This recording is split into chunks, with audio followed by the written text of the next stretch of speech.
A few days ago, I came to Wayanad to file my nomination papers to become the UDF candidate from Wayanad.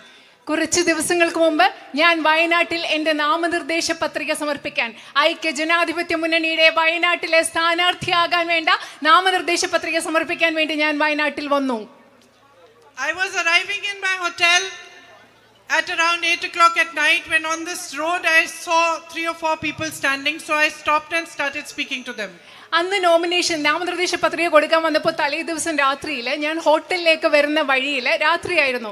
ആ സമയത്തുള്ള റോഡിൽ 3-4 പേരുണ്ടായിരുന്നു. അവർ നിന്നപ്പോൾ ഞാൻ അവിടെ നിർത്തി. അവരെന്തോ സംസാരിക്കായിരുന്നു, ഞാൻ അവിടെ നിർത്തി. One of them was from the army. അതിൽ ഒരാൾ ആർമിയിൽ നിന്നുള്ള ആളായിരുന്നു. And he spoke Hindi also, so he explained to me that he had traveled all around the country with his job in the army. അദ്ദേഹത്തിന് ഹിന്ദി സംസാരിക്കാൻ അറിയാവുന്ന ഒരാളുണ്ടായിരുന്നു. അദ്ദേഹം എന്നോട് പറയായിരുന്നു, ആർമിയിലായിരുന്ന സമയത്ത് അദ്ദേഹം രാജ്യം മുഴുവൻ സഞ്ചരിച്ച കാര്യം എന്നോട് പറയുകയായിരുന്നു. And he said that my mother wants to meet you. അദ്ദേഹം എന്നോട് പറഞ്ഞു, എൻ്റെ അമ്മയ്ക്ക് എന്നെ കാണണം എന്ന് അദ്ദേഹം എന്നോട് പറഞ്ഞു. But he said she couldn't walk up to here because she has a problem with her leg. പക്ഷെ അദ്ദേഹം പറഞ്ഞു, റോഡിൽ വരെ പ്രിയങ്കജിയെ കാണാൻ വേണ്ടിയിട്ട് റോഡിൽ വരെ വരാൻ അമ്മയ്ക്ക് പറ്റില്ല, കാരണം അമ്മയുടെ കാലിൽ എന്തോ പ്രശ്നമുണ്ടായിരുന്നു, നടക്കാൻ പറ്റില്ല. So I said, take me to your house. And I walked with him towards his house. അപ്പോൾ ഞാൻ അദ്ദേഹത്തോട് പറഞ്ഞു, അപ്പോൾ ശരി, എന്നാൽ ഞാൻ നിങ്ങളുടെ വീട്ടിലേക്ക് വരാം, എന്നെ നിങ്ങളുടെ വീട്ടിലേക്ക് കൊണ്ടുപോകും. ഞാൻ അദ്ദേഹത്തിൻ്റെ കൂടെ അവരുടെ വീട്ടിലേക്ക് നടന്നുപോയി. When I reached his house, it was already dark. And in the veranda of his house, I saw his mother. She was wearing a white long dress. She was waiting. And when she saw me, she had never seen me before. She had never seen me before, but when she saw me, she hugged me and held me as if I was her child. അത് മാത്രമല്ല, ഞാൻ ആ വീട്ടിലേക്ക് നടന്നു പോയപ്പോൾ രാത്രിയായിരുന്നു. ആ സമയത്ത് വരാന്തയിൽ ഞാൻ അദ്ദേഹത്തിൻ്റെ അമ്മയെ കണ്ടു. വെള്ള ഡ്രസ്സിട്ടിരിക്കുന്ന അമ്മയായിരുന്നു. ആ അമ്മ എന്നെ ആദ്യമായിട്ട് കാണുകയാണ്. മുമ്പ് അമ്മ എന്നെ കണ്ടിട്ടേ ഇല്ല. പക്ഷെ എന്നെ കണ്ടപ്പോൾ സ്വന്തം മകളെ പോലെ എന്നെ ആലിംഗനം ചെയ്ത് ആ അമ്മ ചേർത്ത് പിടിക്കുകയായിരുന്നു വയനാട്ടിൽ. And I can truthfully tell you, I did not feel any difference in the way she held me and the way my mother holds me. ഞാൻ നിങ്ങളോട് സത്യസന്ധമായിട്ട് പറയട്ടെ, ആ അമ്മ എങ്ങനെ എന്നെ ആലിംഗനം ചെയ്ത് ചേർത്ത് പിടിച്ചപ്പോൾ എൻ്റെ അമ്മ എന്നെ ആലിംഗനം ചെയ്യുന്നതും ആ അമ്മ എന്നെ ആലിംഗനം ചെയ്തതും തമ്മിൽ ഒരു വ്യത്യാസവും എനിക്ക് തോന്നിയില്ല എന്ന് ഞാൻ നിങ്ങളോട് പറയുകയാണ്. She held my hand and took me in her home. She made me sit down and she put her rosary in my hand. അതുമാത്രമല്ല, ആ അമ്മ എൻ്റെ കൈ പിടിച്ചു എന്നെ വീട്ടിൽ കൊണ്ടുപോയി അവിടെ ഇരുത്തി. അതുമാത്രമല്ല, ആ അമ്മയുടെ കയ്യിലുണ്ടായിരുന്ന കൊന്ത എൻ്റെ കയ്യിൽ വെച്ച് തന്നു. Her name is Frisia and she told me, this rosary you give to your mother. അത് മാത്രമല്ല, ആ അമ്മയുടെ പേരെന്തായിരുന്നു അറിയോ? ഫ്രീസിയ. എൻ്റെ കയ്യിൽ കൊന്ത വെച്ച് തന്നിട്ട് ആ അമ്മ എന്നോട് പറഞ്ഞു, ഈ റോസറി, ഈ കൊന്ത കൊണ്ടുപോയി നിങ്ങളുടെ അമ്മയ്ക്ക് കൊടുക്കണം, അതായത് സോണിയ മാമിന് കൊടുക്കണം എന്നാണ് ആ അമ്മ എന്നോട് പറഞ്ഞത്. I felt like I have not even stepped into Wayanad and I already have a mother here. അത് മാത്രമല്ല, എനിക്ക് എന്താ തോന്നിയെന്നറിയോ? ഞാൻ വയനാട്ടിലോടൊന്ന് കാലെടുത്ത് വെച്ചതേ ഉള്ളൂ, അപ്പോഴേ എനിക്ക് ഇവിടെ ഒരു അമ്മയെ കിട്ടിയെന്നാണ് അന്നത്തെ ദിവസം എനിക്ക് തോന്നിയത്. That is how you made me feel in the first moment that I stepped onto your soil. നിങ്ങളുടെ ഈ മണ്ണിൽ, വയനാടിൻ്റെ മണ്ണിൽ ആദ്യത്തെ പ്രാവശ്യം കാലെടുത്ത് വെച്ചപ്പോൾ വയനാട്ടുകാരായി നിങ്ങൾ എന്നെ അങ്ങനെയാണ് എനിക്ക് തോന്നിപ്പിച്ചത്. എനിക്കൊരു അമ്മയെ തന്നതുപോലെയാണ് നിങ്ങൾ എന്നെ തോന്നിപ്പിച്ചത്. When I was sitting next to Frisia and she handed me the rosary, it reminded me immediately of when I was 19 years old. ഞാൻ ഫ്രേസിയ എന്ന് പറയുന്ന അമ്മയുടെ അടുത്തിരുന്നപ്പോൾ ആ അമ്മ എൻ്റെ കയ്യിൽ കൊന്ത തന്നപ്പോഴൊക്കെ ഞാൻ 19 വയസ്സ്, എനിക്ക് 19 വയസ്സുണ്ടായിരുന്ന ആ സമയത്തെക്കുറിച്ചാണ് ഞാൻ ആലോചിച്ചത്. My father had just died and maybe 6 or 7 months later, Mother Teresa had come to my house to meet my mother. എൻ്റെ അച്ഛൻ മരിച്ച സമയമായിരുന്നു. ആ സമയം ഒരു 5-6 മാസം കഴിഞ്ഞ ശേഷം ഒരു പ്രാവശ്യം മദർ തെരേസ എൻ്റെ വീട്ടിൽ എൻ്റെ അമ്മയെ കാണാൻ വന്ന സമയമായിരുന്നു. I had fever, so I was lying down in my bed. I didn't go out of the room. ആ സമയത്ത് എനിക്ക് പനി പിടിച്ചിരിക്കുകയായിരുന്നു. അതുകൊണ്ട് ഞാൻ മദർ തെരേസ വന്നപ്പോൾ ഞാൻ കാണാൻ പോയില്ല. ഞാൻ എൻ്റെ റൂമിൽ തന്നെ ബെഡിൽ കിടക്കുകയായിരുന്നു. But she asked to see me and she came into my room and she sat by my bedside and she put her hand on my head. പക്ഷെ മദർ തെരേസ എനിക്ക് പോയി കാണാൻ പറ്റിയില്ല. പക്ഷെ എന്നെ കാണണമെന്ന് പറഞ്ഞ് ആ റൂമിൽ വന്നു. ഞാൻ കിടക്കുകയായിരുന്നു. അമ്മ എൻ്റെ തലയിൽ ഇങ്ങനെ കൈവച്ചു. And just like Frisia, she took my hand, and she put her rosary in my hand.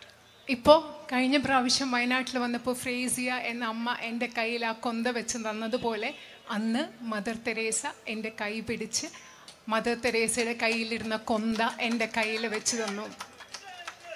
And I think she saw that I was suffering because my father had died and I was troubled. And she probably may have realized that maybe I had fever because I was suffering and I was sad. ആ സമയം എൻ്റെ അച്ഛൻ മരിച്ചു കഴിഞ്ഞ സമയമായിരുന്നു. അന്ന് mother തെരേസയ്ക്ക് മനസ്സിലായിട്ടുണ്ടാവും ഞാൻ വലിയ ബുദ്ധിമുട്ടിലൂടെ കടന്നു പോവുകയാണ്, ഞാൻ വിഷമിച്ചിരിക്കുകയാണ്, ഞാൻ കഷ്ടപ്പാടിലൂടെ കടന്നു പോവുകയാണ്, അതുകൊണ്ടാണ് എനിക്ക് പനി പിടിച്ചതെന്നൊക്കെ മനസ്സിലാക്കിയിട്ടാവും ഒരു പക്ഷേ ആ കൊന്ത എൻ്റെ കയ്യിൽ വെച്ച് തന്നത്. And she said to me, "You come and work with me." അന്ന് മദർ തെരേസ എന്നോട് പറഞ്ഞു, എൻ്റെ കൂടെ വന്ന് പ്രവർത്തിക്കുന്നു എന്ന് പറഞ്ഞു. So about 5 or 6 years later, after I got married and I had my own home, I went to work with Mother Teresa's sisters in Delhi. വിവാഹം കഴിഞ്ഞ് 5-6 വർഷങ്ങൾക്ക് ശേഷം എൻ്റെ വിവാഹം കഴിഞ്ഞ് എനിക്ക് സ്വന്തം കുടുംബമൊക്കെ ആയ ശേഷം മദർ തെരേസയുടെ സിസ്റ്റേഴ്സ് ഓഫ് ചാരിറ്റിയോടൊപ്പം പ്രവർത്തിക്കാൻ വേണ്ടി ഞാൻ ഡൽഹിയിൽ പോയി. So I started, my job was to teach the little children there some English and some Hindi. എൻ്റെ ആദ്യത്തെ അവിടുത്തെ തൊഴിൽ മദർ തെരേസയുടെ സന്യാസി സമൂഹത്തോട് ചേർന്ന് പ്രവർത്തിക്കുമ്പോൾ അവിടെയുള്ള കൊച്ചു കുട്ടികളെ ഇംഗ്ലീഷ് പഠിപ്പിക്കുക, ഹിന്ദി പഠിക്കുക എന്നൊക്കെയുള്ള ജോലി ചെയ്താണ് ഞാൻ അവിടെ തുടങ്ങിയത്. This is the first time that I am talking about this in public, but it has a context. ഞാൻ ജീവിതത്തിൽ ആദ്യമായിട്ടാണ് ഒരു പൊതുവേദിയിൽ ഇത്തരം കാര്യങ്ങളെക്കുറിച്ച് ഈ കാര്യങ്ങളൊക്കെ പറയുന്നത്. പക്ഷേ ഇന്ന് നിങ്ങളോട് അത് പറയാൻ ഒരു സാഹചര്യമുണ്ട്. So my job was to teach the children, but on Tuesdays we also cleaned the bathrooms. We washed and mopped the floors. I helped to cook the food sometimes. Sometimes we taught them how to paint. Sometimes we took them for outings. കുട്ടികളെ പഠിപ്പിക്കുകയായിരുന്നു എൻ്റെ ജോലി. പക്ഷെ ചില ദിവസങ്ങളിൽ എനിക്ക് പാചകം ചെയ്യേണ്ടി വരും. ചൊവ്വാഴ്ച ദിവസങ്ങളിൽ പാചകം ചെയ്യണം, അവിടെയൊക്കെ വൃത്തിയാക്കേണ്ടി വരും. കുട്ടികളെ ചിലപ്പോൾ പെയിൻറ് ചെയ്യാൻ പഠിപ്പിക്കേണ്ടി വരും, ചിലപ്പോൾ ഈ കുട്ടികളെ കൊണ്ട് പുറത്തു പോകേണ്ടി വരും. ഇതൊക്കെയാണ് അവിടെ ചെയ്തിരുന്നത്. And by working with them, I began to understand their suffering and their pain and what service means. അവരോടൊപ്പം പ്രവർത്തിക്കുമ്പോൾ, മദർ തെരേസയുടെ സന്യാസി സമൂഹത്തോടൊപ്പം പ്രവർത്തിക്കുമ്പോൾ എനിക്ക് മനസ്സിലായി കഷ്ടപ്പാട് എന്താണ്, ദുഃഖം എന്താണ് എന്ന് മനസ്സിലായി. അതുപോലെ സേവനം എന്താണ് എന്ന് എനിക്ക് ആ സമയത്ത് മനസ്സിലായി. And how a community can support those who have less, those who are suffering, those who are in trouble. അതുപോലെ അന്ന് എനിക്ക് മനസ്സിലായി എങ്ങനെയാണ് ഒരു സമൂഹത്തിന് ഒരുമിച്ച് ചേർന്ന് നിന്നുകൊണ്ട് കഷ്ടപ്പെടുന്നവരെ, നമ്മളെക്കാൾ കുറച്ചുള്ളവരെ, ബുദ്ധിമുട്ടുള്ളവരെ എങ്ങനെയാണ് സഹായിക്കാൻ പറ്റുക എന്ന് എനിക്ക് മനസ്സിലായി. When I came here with my brother after the terrible landslide, കഴിഞ്ഞ പ്രാവശ്യം ചൂരൽ മലയിലെ ഏറ്റവും വലിയ അവിടുത്തെ ഉണ്ടായ ബുദ്ധിമുട്ടിന് ശേഷം, അവിടുത്തെ മണ്ണിടിച്ചിലിന് ശേഷം ഇവിടെ വന്നപ്പോൾ, എൻ്റെ സഹോദരൻ്റെ കൂടി വന്നപ്പോൾ അതെനിക്ക് മനസ്സിലായി. I immediately recognized the way the community came together to help people. ഇവിടെ വന്നപ്പോൾ എനിക്ക് പെട്ടെന്ന് മനസ്സിലായി എങ്ങനെയാണ് വയനാട്ടിലെ ഒരു സമൂഹം മുഴുവൻ ബുദ്ധിമുട്ട് അനുഭവിക്കുന്ന ജനങ്ങളെ സഹായിക്കാൻ വേണ്ടി ഒരുമിച്ച് വന്നതെന്ന്. I saw that each one of you, no matter what religion you were from, no matter what your profession was, each one of you did whatever you could to help the other. നിങ്ങൾ ഓരോരുത്തരും നിങ്ങളുടെ മതം എന്തായിക്കൊള്ളട്ടെ, നിങ്ങളുടെ തൊഴിൽ എന്തായിക്കൊള്ളട്ടെ, ആ സാഹചര്യത്തിൽ ബുദ്ധിമുട്ടുന്നവരെ കഷ്ടപ്പെടാൻ നിങ്ങൾ ആവുന്നത് നിങ്ങൾ ഓരോരുത്തരും ചെയ്തതാണ് എനിക്ക് കാണാൻ സാധിച്ചത്. Many times in situations like this where there are disasters, you also see human greed. You see people trying to be greedy or taking more away from those who are suffering. I never saw that over here. നിങ്ങൾക്കറിയാം, ഇതുപോലെയുള്ള പ്രകൃതിക്ഷോഭങ്ങൾ ഉണ്ടാകുമ്പോൾ പലയിടത്തും മനുഷ്യരുടെ അത്യാഗ്രഹം നമ്മൾ കാണാറുണ്ട്. മനുഷ്യർ പലതും മറ്റുള്ളവർക്ക് ആവശ്യമുള്ള കാര്യങ്ങൾ എടുത്തു പോകുന്നത് കാണാനുണ്ട്. പക്ഷേ ഞാനത് ഒരിക്കലും മനുഷ്യൻ അത്യാഗ്രഹത്തോടെ പെരുമാറുന്നത് ഞാൻ വയനാട്ടിൽ കണ്ടില്ല. Even the youngest of children who had lost their entire families had a lot of dignity. They talked to us, they spoke to us with dignity, with a certain inner pride, which made me proud of them. നിങ്ങൾക്കറിയാം, അത് മാത്രമല്ല, ഏറ്റവും ചെറിയ കുട്ടികൾ പോലും, ജീവിതത്തിൽ എല്ലാവരെയും നഷ്ടപ്പെട്ട ചെറിയ കുട്ടികൾ പോലും ഞങ്ങളോട് സംസാരിച്ചത് അന്തസ്സോടുകൂടിയാണ്. അവരുടെ ഉള്ളിൽ ആത്മാഭിമാനത്തോടു കൂടിയാണ് ഞങ്ങളോട് അവർ സംസാരിച്ചത്. അത് കണ്ടപ്പോൾ എനിക്ക് അവരെക്കുറിച്ച് വളരെയധികം അഭിമാനം തോന്നി. You are a courageous people. It's in your history. You fought against the British. You rose up when people were afraid to rise. നിങ്ങൾ വയനാട്ടിലെ ജനങ്ങൾ എന്ന് പറയുന്നത് ധൈര്യമുള്ള ജനങ്ങളാണ്. അത് നിങ്ങളുടെ ചരിത്രത്തിലുണ്ട്. നിങ്ങൾ ബ്രിട്ടീഷുകാർക്കെതിരെ എല്ലാവരും പൊടപെടുത്താൻ ഭയന്നപ്പോൾ നിങ്ങൾ ധൈര്യത്തോടെ പോരാടിയവരാണ് ഇവിടുത്തെ ജനങ്ങൾ. You have a beautiful, I would say, this whole, all your hills, your forests are so beautiful. I was flying over them today and I could see the river was looking like a silver string running through it. It was so beautiful. You have a beautiful land. നിങ്ങളുടെ വയനാട് എന്ന് പറയുന്നത് എന്ത് മനോഹരമായ ഒരു ഭൂമിയാണ്. നിങ്ങളുടെ മലകളും ഇവിടുത്തെ മരങ്ങളും ഒക്കെ. ഞാൻ ഇന്ന് വയനാട്ടിന് മുകളിലൂടെ പറഞ്ഞപ്പോൾ നദികൾ, ചെറിയ വെള്ളി രേഖകൾ പോലെ നദികൾ കാണുന്നു. വളരെ മനോഹരമായ ഒരു ഭൂമിയാണ് നിങ്ങൾക്ക് ഇവിടെ വയനാട്ടിലുള്ളത്.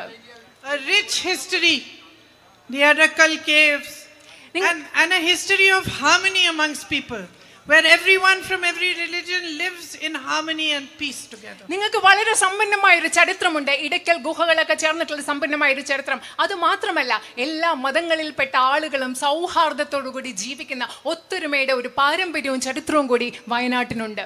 You are an agricultural community that feeds the whole nation. നിങ്ങളൊരു കർഷക സമൂഹമാണ്. സമൂഹത്തിന് മുഴുവൻ, രാജ്യത്തിന് മുഴുവൻ അന്നം നൽകുന്ന കർഷക സമൂഹം. Your values are strong. You believe in equality, social justice. It is apparent everywhere. You are followers of Narayan Guruji. നിങ്ങളുടെ മൂല്യങ്ങൾ വളരെ ശക്തമാണ്. നിങ്ങൾ തുല്യതയിൽ വിശ്വസിക്കുന്നു, സാമൂഹിക നീതിയിൽ വിശ്വസിക്കുന്നു. കേരളത്തിലെ ജനങ്ങൾ ശ്രീനാരായണ ഗുരുവിന്റെ പിൻഗാമികളാണ്. അദ്ദേഹത്തിന്റെ ആശയങ്ങൾ ഉൾക്കൊള്ളുന്നവരാണ്. And you honor the teachings of all the religions of people who live here. അതുമാത്രമല്ല, ഈ നാട്ടിൽ ജീവിച്ചിരുന്ന മഹാന്മാരായ വ്യക്തികളുടെ എല്ലാ മതങ്ങളിലും ഉള്ളവരുടെ അവർ പഠിപ്പിച്ചത് എന്താണോ, ആശയങ്ങൾ എന്താണോ, അതിനെ നിങ്ങൾ ഓരോരുത്തരും ആദരിക്കുന്നു. How can I not be the proudest person in India today to have this opportunity to represent you? ഇന്ന് ഞാൻ എങ്ങനെയാണ് ഇന്ത്യയിലെ ഏറ്റവും അഭിമാനമുള്ള വ്യക്തിയായി മാറുന്നത്? വയനാടിനെ പ്രതിനിധീകരിക്കുക, വയനാട്ടിലെ ജനപ്രതിനിധിയാകുന്ന എന്നതിലൂടെ ഇന്ത്യയിലെ ഏറ്റവും അഭിമാനമുള്ള വ്യക്തിയായി എനിക്ക് മാറാതിരിക്കാൻ കഴിയുന്നത് എങ്ങനെയാണെന്ന്. If you elect me, it will be the greatest honor for me. നിങ്ങൾ എന്നെ നിങ്ങളുടെ ജനപ്രതിനിധിയായി തെരഞ്ഞെടുക്കുകയാണെങ്കിൽ എനിക്ക് കിട്ടുന്ന ഏറ്റവും വലിയ ആദരമായി ഞാൻ അതിനെ കണക്കാക്കും. You know the times we are living in. When there is a BJP government at the center. നിങ്ങൾക്കറിയാം, കേന്ദ്രത്തിൽ ഒരു BJP ഗവൺമെന്റ് അധികാരത്തിലിരിക്കുന്ന ഒരു കാലഘട്ടം, നമ്മൾ ജീവിക്കുന്ന കാലഘട്ടം എങ്ങനെയാണെന്ന് നിങ്ങൾക്കറിയാം. Where fear and mistrust and anger is spread amongst different communities. നമ്മുടെ രാജ്യത്തെ വിവിധ സമുദായങ്ങൾക്കിടയിൽ ഭയം, അതുപോലെ തന്നെ ദുരിതം, ദേഷ്യം ഇതെല്ലാം പടർന്നു പിടിച്ചുകൊണ്ടിരിക്കുന്ന ഒരു കാലഘട്ടത്തിലാണ് നമ്മൾ ഇന്ന് ജീവിക്കുന്നത്. You have seen the attacks that take place on minorities. You have seen what's happened in Manipur. You have seen again and again the spread of anger, the spread of hatred by this government, concerted in a planned fashion. നിങ്ങൾ കാണുന്നുണ്ട് ഈ രാജ്യത്തെ ന്യൂനപക്ഷങ്ങൾക്കെതിരെ എന്തുമാത്രം അക്രമമാണ് നടന്നുകൊണ്ടിരിക്കുന്നത്. നിങ്ങൾക്കറിയാം എന്തുമാത്രമാണ് മണിപ്പൂരിൽ നടന്നുകൊണ്ടിരിക്കുന്നത്. എന്താണെന്ന് അറിയാം. രാജ്യത്ത് മുഴുവൻ വെറുപ്പും വിദ്വേഷവും ഭയവും എങ്ങനെയാണ് ആസൂത്രിതമായി ഈ ഗവൺമെന്റ് നടപ്പിലാക്കിക്കൊണ്ടിരിക്കുന്നത്, പടർത്തിക്കൊണ്ടിരിക്കുന്നതെന്ന് നിങ്ങൾക്ക് കൃത്യമായി അറിയാം. The values of our constitution are constantly being subverted. നമ്മുടെ രാജ്യത്തെ ഭരണഘടനയുടെ മൂല്യങ്ങളെ നിരന്തരം അട്ടിമറിച്ചുകൊണ്ടിരിക്കുന്ന ഒരു കാലഘട്ടത്തിലാണ് നമ്മൾ ഇന്ന് ജീവിക്കുന്നത്. And policy after policy is made to favor the prime minister's friends rather than for the good of the public. പ്രധാനമന്ത്രിയുടെ സുഹൃത്തുക്കളെ സഹായിക്കുന്നതിന് വേണ്ടിയാണ് ഒന്നൊന്നായി ഈ രാജ്യത്തെ നയങ്ങൾ രൂപീകരിച്ചുകൊണ്ടിരിക്കുന്നത്. അത് ഈ രാജ്യത്തെ സാധാരണക്കാർക്ക് വേണ്ടിയുള്ള നയങ്ങളല്ല. There is no compassion for our farmers who toil in the heat and the dust day in and day out. There is no compassion for them. രാത്രിയും പകലിലും ഈ ചൂടിലും മണ്ണിലും പൊടിയിലും എല്ലാം കഷ്ടപ്പെടുന്ന നമ്മുടെ കർഷകരായ സഹോദരരോട് യാതൊരു അനുകമ്പയും അനുതാപവും ഈ ഗവൺമെന്റിനില്ല. There is no understanding of the traditions and no respect for the tribal peoples. Their lands are taken away and given away to big businessmen. നമ്മുടെ നാട്ടിലെ ആദിവാസികളുടെ പാരമ്പര്യത്തോട് ബഹുമാനമില്ല. അവരുടെ പാരമ്പര്യം എന്താണെന്ന് മനസ്സിലാക്കുന്നില്ല. അവരുടെ ഭൂമി എടുത്ത് ഈ രാജ്യത്തെ വൻകിട സമ്പന്നരായ വ്യവസായികൾക്ക് നൽകുകയാണ് ഈ ഗവൺമെന്റ് ചെയ്യുന്നത്. Here in Wayanad you have a strong agricultural community. You grow coffee, rice, pepper, ginger, areca. നിങ്ങൾ ഇവിടെ വയനാട്ടിൽ വളരെ ശക്തമായ ഒരു കർഷക സമൂഹമുണ്ട്. നിങ്ങൾ കാപ്പി കൃഷി നടത്തുന്നു, നിങ്ങൾ ഇഞ്ചി കൃഷി നടത്തുന്നു, നിങ്ങൾ അതുപോലെ തന്നെ നിങ്ങൾ അടയ്ക്ക കൃഷി നടത്തുന്നു, നിങ്ങൾ നെൽകൃഷി നടത്തുന്നു. ഇതൊക്കെ ഇവിടെ നടക്കുന്നുണ്ട്. ഇഞ്ചി കൃഷി നടത്തുന്നുണ്ട്. Again and again the promises to give you MSP for your crops ring hollow. അത് മാത്രമല്ല, നിങ്ങൾക്ക് വീണ്ടും വീണ്ടും നിങ്ങളുടെ കാർഷിക വിലകൾക്ക് മിനിമം താങ്ങുവില നൽകാം എന്ന് പറയുന്ന വാഗ്ദാനം പൊള്ളയായ വാഗ്ദാനമാണ് വീണ്ടും വീണ്ടും നിങ്ങൾക്ക് നൽകിക്കൊണ്ടിരിക്കുന്നത്. Your tourism industry is strong, but so much more can be done to strengthen it further. നിങ്ങളുടെ വിനോദസഞ്ചാര വ്യവസായം എന്ന് പറയുന്നത് വളരെ ശക്തമാണ്. പക്ഷേ അതിനെ കൂടുതൽ ശക്തിപ്പെടുത്തുന്നതിന് ധാരാളം കാര്യങ്ങൾ ഇനിയും ചെയ്യേണ്ടതുണ്ട്. I see so many small shops, small businesses. All of you have suffered because of the government's policies. While you have to answer to them for GST and all sorts of taxes, and prices are rising, and my sisters find it difficult to move forward. Big businessmen flourish and they get all the benefits from the central government. നിങ്ങൾ ഇവിടെ ഇപ്പം ഞാൻ കാണുന്നുണ്ട്, സാധാരണ കൊച്ചു കൊച്ചു കടകളുണ്ട്, ചെറിയ ചെറിയ കച്ചവടക്കാരുണ്ട്. ചരക്ക് സേവന നികുതി പോലെയുള്ള നയങ്ങൾ കൊണ്ട് നിങ്ങൾക്ക് ധാരാളം ബുദ്ധിമുട്ടുണ്ട്. ഇവിടെയുള്ള എൻ്റെ സഹോദരിമാർ ജീവിതം മുൻപോട്ട് കൊണ്ടുപോകാൻ ബുദ്ധിമുട്ടുകയാണ്. അതേസമയം ഗവൺമെന്റിന്റെ നയങ്ങൾ എപ്പോഴും സഹായിക്കുന്നത് വലിയ ബിസിനസ്സുകാരെയും അവർ വളർന്നുകൊണ്ടിരിക്കുന്ന ഒരു സാഹചര്യത്തിലാണ് നമ്മൾ ഇന്ന് ജീവിക്കുന്നത്. Unemployment is at an all-time high in the country. നമ്മുടെ രാജ്യത്ത് തൊഴിലില്ലായ്മ ഏറ്റവും കൂടുതൽ വലിയ നിരക്കിലാണ് ഇന്നുള്ളത്. Parents work hard to educate their children, but they see no future for them. നമ്മുടെ മാതാപിതാക്കൾ സ്വന്തം കുഞ്ഞുങ്ങളെ പഠിപ്പിക്കാൻ വേണ്ടി വളരെയധികം കഷ്ടപ്പെടുകയാണ്. പക്ഷെ തങ്ങളുടെ കുഞ്ഞുങ്ങൾക്ക് ഒരു ഭാവി കാണാൻ അവർക്ക് സാധിക്കുന്നില്ല. You have a hub of sports here, and I know you love soccer, but your facilities are not good enough. They need to be improved. New opportunities need to be created for all these young boys who train so hard and work so hard to play for their state, to play for their country. എനിക്കറിയാം, വയനാട്ടിലുള്ള നിങ്ങൾക്ക് sports, കായിക വിനോദങ്ങൾ വളരെ ഇഷ്ടമാണ്, football വളരെ ഇഷ്ടമാണ്. പക്ഷെ ഇവിടെ കൂടുതൽ സൗകര്യങ്ങൾ ഉണ്ടാകേണ്ട ആവശ്യമുണ്ട്. നമ്മുടെ രാജ്യത്തിന് വേണ്ടി, സംസ്ഥാനത്തിന് വേണ്ടി ഒക്കെ കളിക്കാൻ തയ്യാറായി നിൽക്കുന്ന ചെറുപ്പക്കാർക്ക് വേണ്ടി കൂടുതൽ സംവിധാനങ്ങൾ ആ മേഖലയിൽ ഉണ്ടാകേണ്ട ആവശ്യമുണ്ട്. And over the years, because of the change in the kind of crops you are growing, you have developed a water issue here as well that needs resolution. അത് മാത്രമല്ല, നിങ്ങൾ വർഷങ്ങളായി പലതരത്തിലുള്ള വിളകൾ നിങ്ങൾ കൃഷി ചെയ്യുകയാണ്. അതുകൊണ്ട് നിങ്ങൾക്ക് ജലവുമായിട്ട് ബന്ധപ്പെട്ട്, ജലസേചനവുമായി ബന്ധപ്പെട്ട ഒരു പ്രശ്നമുണ്ട്. അതും പരിഹരിക്കേണ്ടതുണ്ടെന്ന് എന്ന് എനിക്കറിയാം. The tribal community needs access to healthcare, needs better access to education. You need better houses.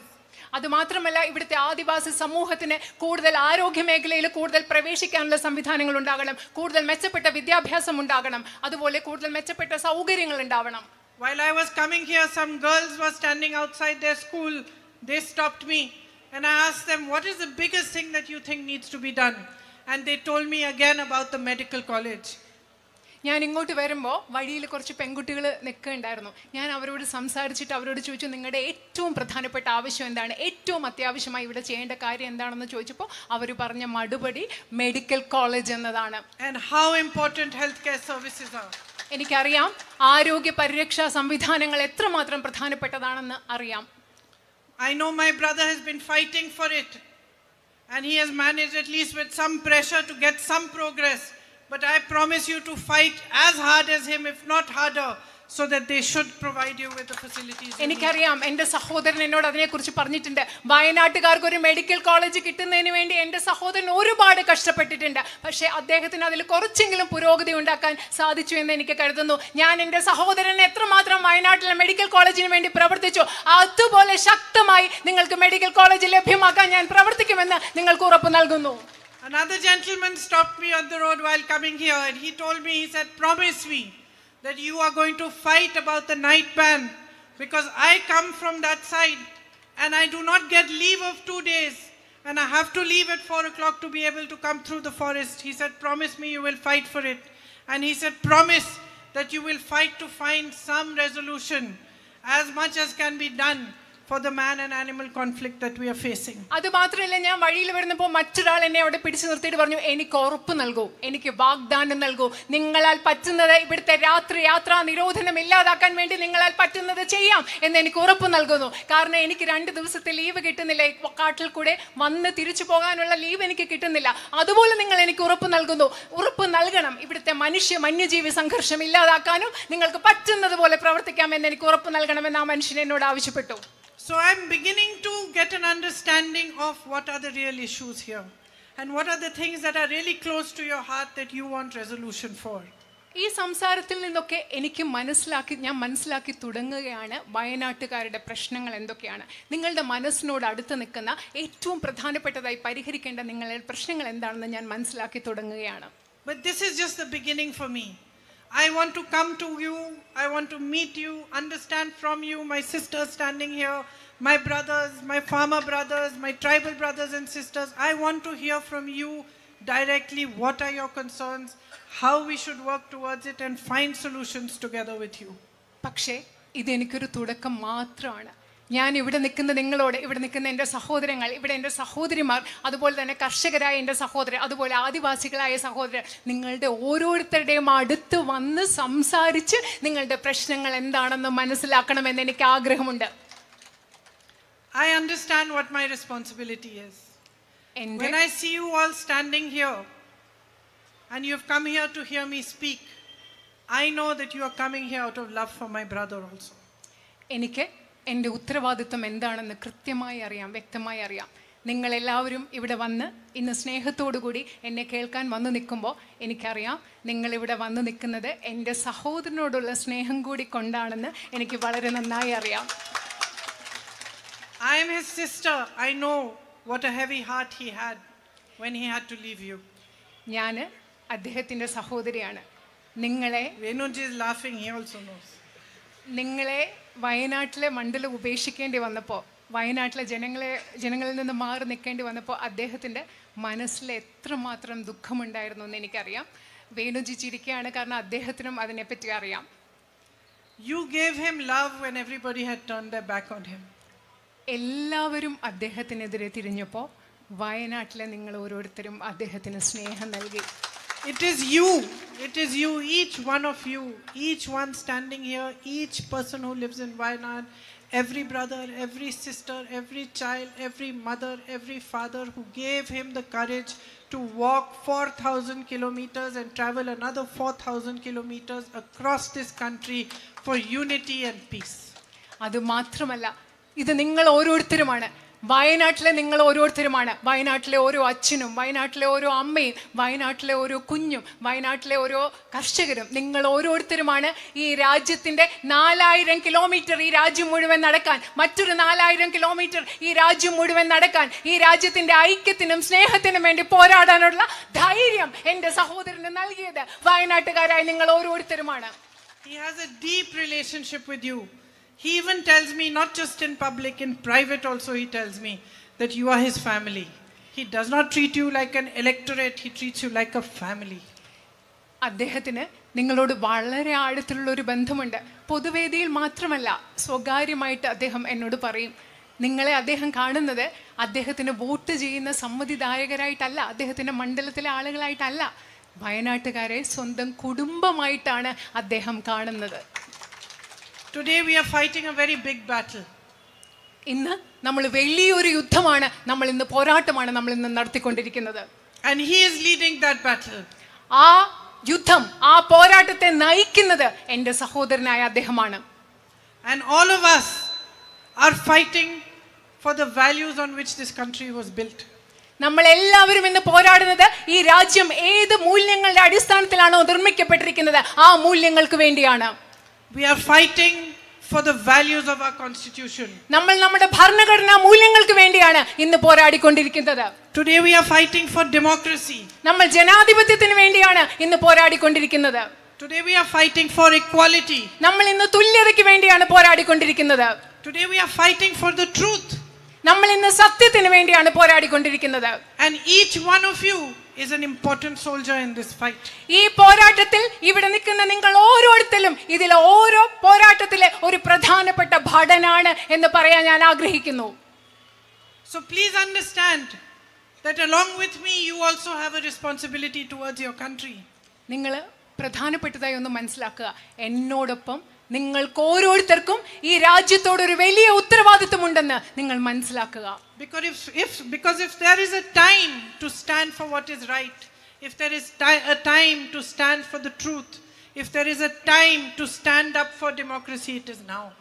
എപ്പോഴെങ്കിലും ഈ രാജ്യത്ത് സത്യത്തിന് വേണ്ടി നിൽക്കേണ്ട ഒരു സമയമുണ്ടെങ്കിൽ, എപ്പോഴെങ്കിലും ഈ രാജ്യത്ത് ശരിക്ക് വേണ്ടി നിൽക്കേണ്ട ഒരു സമയമുണ്ടെങ്കിൽ, എപ്പോഴെങ്കിലും ഈ രാജ്യത്ത് ജനാധിപത്യത്തിന് വേണ്ടി നിൽക്കുന്ന ഒരു സമയമുണ്ടെങ്കിൽ അത് ഇന്നാണ്, ഈ സമയമാണെന്ന് നിങ്ങളോട് പറയാൻ ഞാൻ ആഗ്രഹിക്കുന്നു. And each one of you with this one vote of yours can stand up for the right thing.